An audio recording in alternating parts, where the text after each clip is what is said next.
की ममता।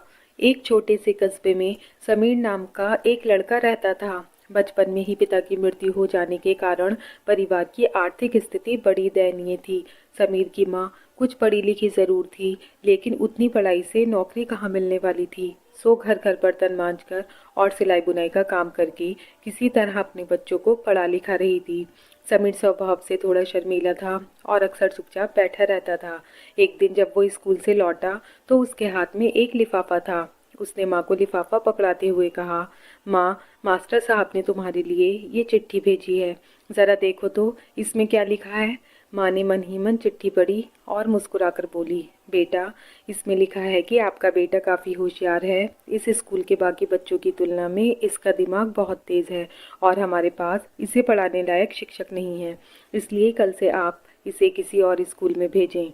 ये बात सुनकर समीर को स्कूल ना जा सकने का दुख तो हुआ, पर साथ ही उसका मन आत्मविश्वास से भर गया कि वो कुछ खास है और उसकी बुद्धि तीव्र है।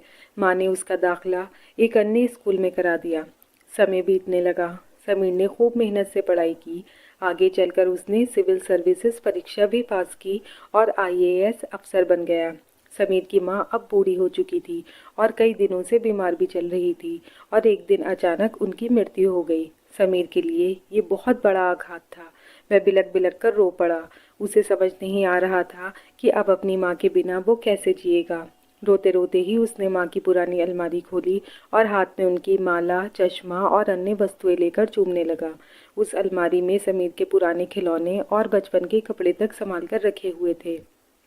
समीर एक एक कर सारी चीज़ें निकालने लगा और तभी उसकी नज़र एक पुरानी चिट्ठी पर पड़ी। दरअसल ये वही चिट्ठी थी जो मास्टर साहब ने उसे 18 साल पहले दी थी।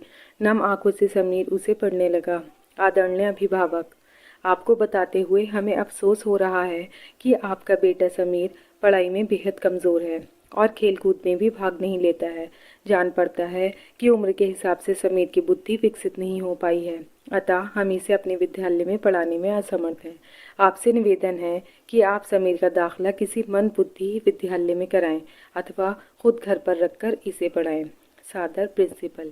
समीर जानता था कि भले अब उसकी माँ इस दुनिया में नहीं रही, पर वो जहाँ भी रहे उनकी ममता, उनका आशीर्वाद सदा उस पर बना रहेगा। भगवान सभी जगह नहीं हो सकते, इसलिए उसने माएँ बनाई। माँ से बढ़कर त्याग और तपस्या की मूरत भला और कौन हो सकता है। हम पढ़ लिख लें, बड़े होकर कुछ बन जाएं, इसके लिए वो चुपचाप न जाने कितनी कुर्बानियाँ देती है।